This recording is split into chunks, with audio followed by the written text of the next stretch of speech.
corner, Rick. Sean Connery. Hey, welcome to the Toolshed. Hey, thanks for stopping by.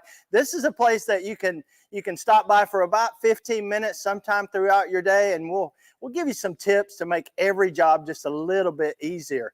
This one-of-a-kind tool shed is brought to you by Schedule Engine.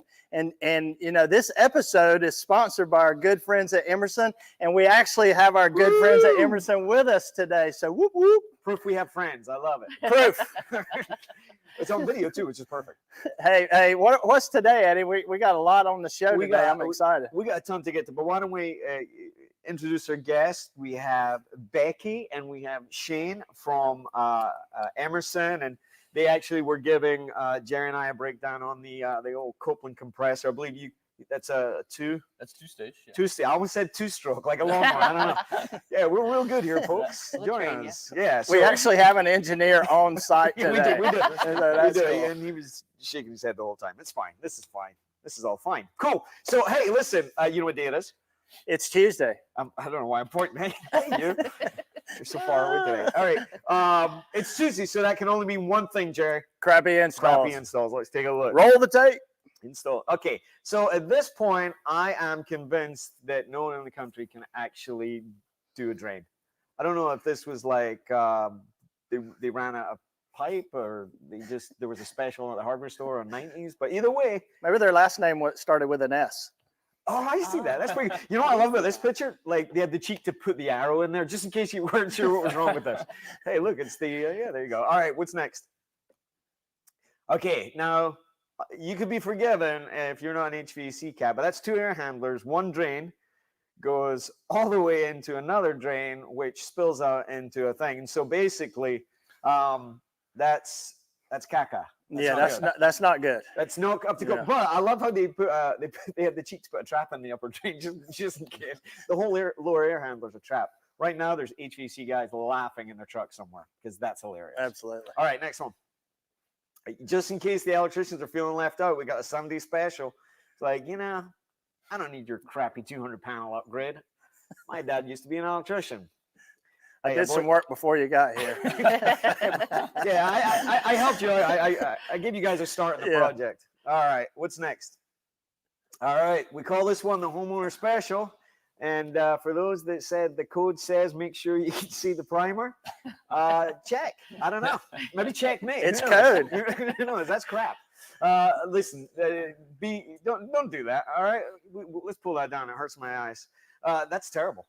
You would never do that, would you? Never. You know who else would never do that? It's time for a company shout out, and this is what I love, because today who are we shouting out, Becky? Logan's Heating and Air Conditioning in Dayton, Ohio.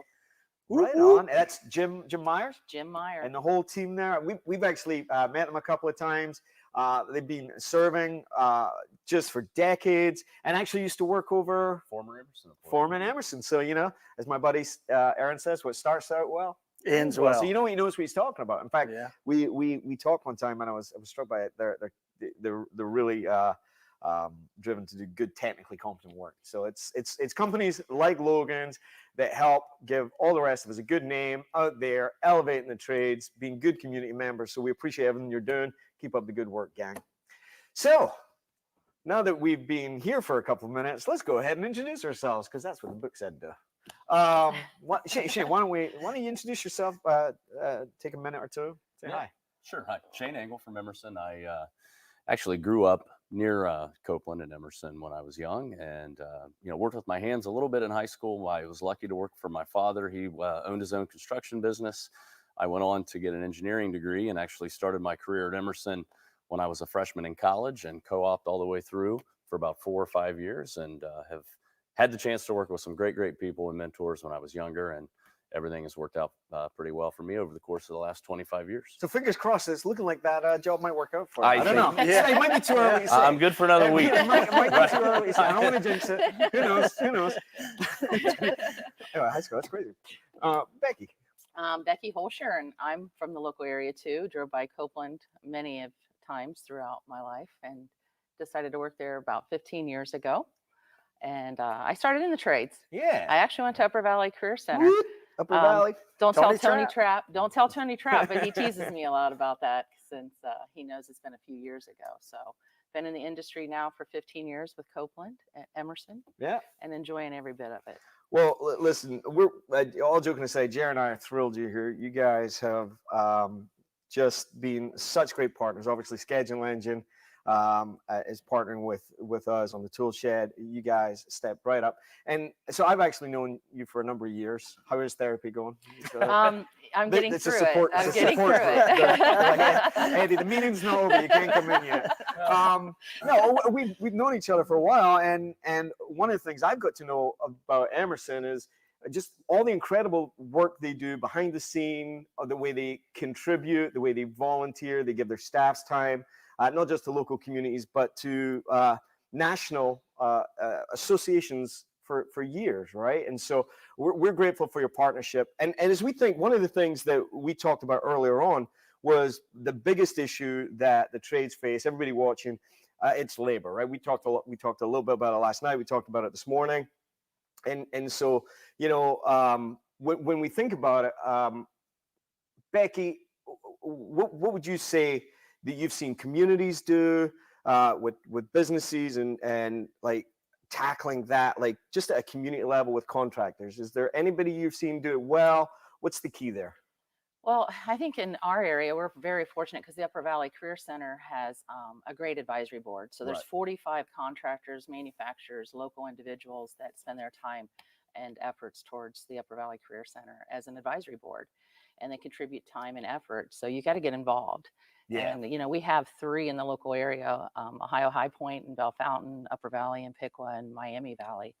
And you just got to start donating your time early. So the one thing that I've seen, we've talked a lot about Upper Valley. If you've watched, you've seen the students and their signing days. They're doing great. And so what I hear you say is it's the combination of you know, obviously the trade schools and the high schools working together, but local companies getting involved in supporting the trade schools so that there's that trifecta. And we'll talk about that in a little bit. But that's really the key, right? And so if that's the sort of macro level, taking that down, Shane, to like for yourself, as you see sort of manufacturers, distributors, and contractors coming out a crazy year, going into a crazy year, what are some of the keys to success? What should people be thinking, doing? What's your thoughts there? No, Becky said it right. Getting involved, you know, for manufacturers, contractors, it is extremely important. The whole lack of available, you know, skilled labor, and for us, we're fortunate enough to have a Becky. I mean, and what I mean by that for manufacturers is find someone within the organization that is passionate about this subject.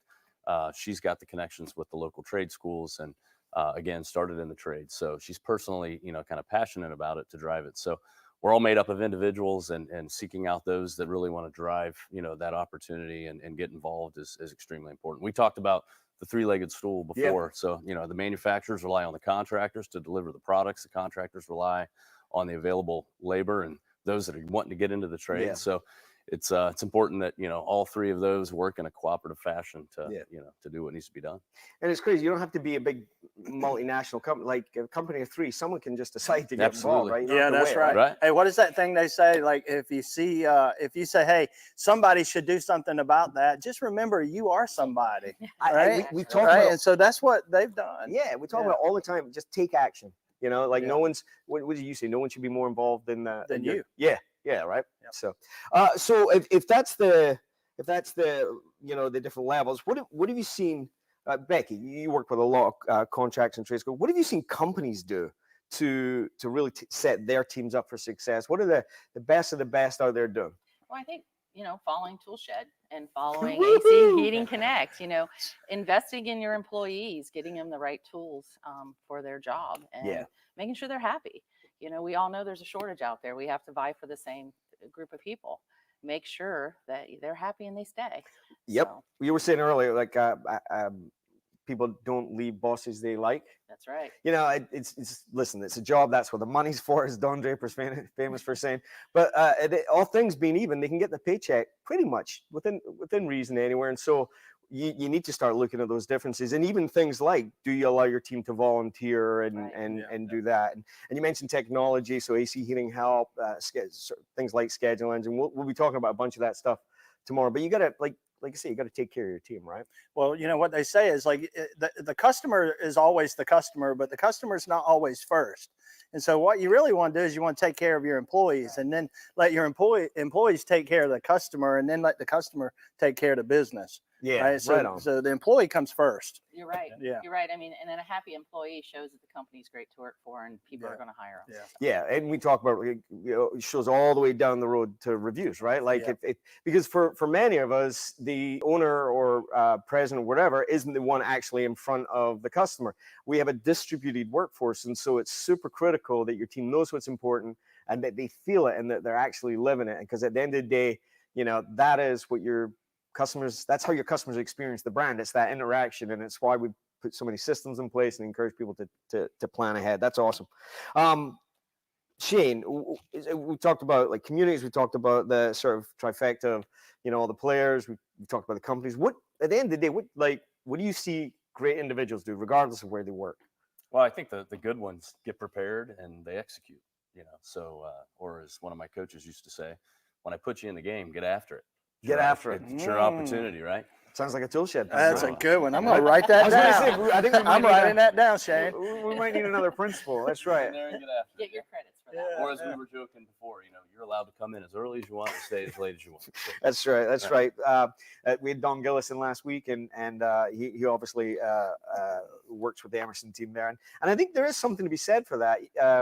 You know, you can know as much as you like, but until you get out the truck and take care of the customer, until you take what you learn in a class and use it, until you take that technology and apply it to, you know, the piece of equipment you're working on or the software, like, so what, and who cares, right? So you gotta take action. Yeah. So if you're waiting for your coach or your manager or somebody else to help you along the way, like nobody's going to help you as much as you are in your own career. So you got to get after it. Right. What great advice is that? Hey, if you're waiting for a message to like a group of people to show up and tell you this is your time, here it is. It's been 8 weeks. I don't know. This is your sign. Surprise. This message is for you. Brought to you by the fine folks. There we go. So Jerry, what's your favorite question? So my favorite question, and y'all might have heard this when we had Don Gillis on, but it was like, if you could go back and start your career over, like what advice would you give yourself the second year? So you've worked a year, you've kind of found your way around, and Shane, we'll start with you. Like, what's a good piece of advice you'd give a younger Shane? Yeah, the thing that I think back to is I probably would have asked more dumb clarifying questions when I had the opportunity to do so. Say that again. More dumb clarifying questions. I would have asked questions when I had a chance to, rather than pretending that I knew the answer. That's so good. I think we see so many people, you know, maybe they ask one or two questions and they maybe get shut down, so they kind of hold back, and we're all worried about, like, you know, people think we're not, I mean, as smart as we think we are. I mean, look at me, I couldn't possibly be as dumb as I look, right? So ask those questions, and I would tell you, you know, as much as the industry's changing, that's not just advice for you know, the people starting out, right? Like that's advice we could ask. Absolutely. You know, if you don't know, ask, right? And that's for call center people, oh my gosh, admin people, technicians, plumbers, electricians, roofers, managers, husbands, wives, spouses. Absolutely. Yeah. I think so, and it's I think there's a humility there, right? We're not worried about like looking smart. That takes a humility to put yourself out and say, hey man, give me that one more time. I didn't catch what you guys were talking about this morning. All right. No pressure on you, Becky, but that was a really good answer. Let's just let that. We're getting to the end of the time here, aren't we? No. I would say if I went back to my second year, I would say volunteer and don't be afraid to jump in. You know, dig in, get yourself a great mentor. You know, we said it earlier, your career's not going to be there saying, hey, are you ready? You got to jump after it. So find somebody that you can get as a good mentor and stick with it. So there's a lot of good people. Yeah, turtles on fest, and then turn around. Right, we talked about that this week. Be a good mentor. Yeah. I think one of the things, and it's sort of what we said earlier, is, you know, our industry's got historic skilled labor shortage, even supply labor shortage. It's sort of all coming to head right now. But one of the themes that we keep saying is, like, leaders lead. So volunteer, go first, join the org. If you think something sucks, jump in, volunteer, join the board, attend the school, go visit, do mock interviews, recruit the person at the Foot Locker that you think did a great job. I know you guys are big advocates of recruiting, and then, you know, take action, join, and, you know, be part of the solution, because there's no one coming. You know, The Rock isn't going to make well, maybe he is. I don't know The Rock, but I don't want to speak for his people, but I'm pretty sure he's not making a movie about the heroes that are out there every day taking care of people's, you know, sanitary needs, their health needs with air filtration, and you know, the communities, literally building the community. So no one's coming. It's up to us. Expect to self-rescue, as we say. And yeah, that's solid advice. Solid advice. Any thoughts when we wrap up? No, that's good, man. I love it. Oh my gosh. Two good guests today. This is going to be hard to top. Yeah, I'm glad you said two, because that would have been awkward if you said, well, one of your guests today. We'll leave it. All right, so that's it. No, we'll let you guys Well, you guys figure it out. No, listen, we're so lucky to have our guest from Emerson here in the Schedule Engine Tool Shed, sponsored by our dear friends at Emerson, the place you come to make your day, your job, your life just a little bit easier. Jerry and I'll be in the Facebook. Let's make the shed a little busier. Join us tomorrow. Thousands of people just like you. We'll see you there. And Jerry? Hey, be good out there so you can do good out there. Season 2's coming. We'll talk to you again on the Tool Shed tomorrow. Have a great day. Wow. Thanks so much. Good night.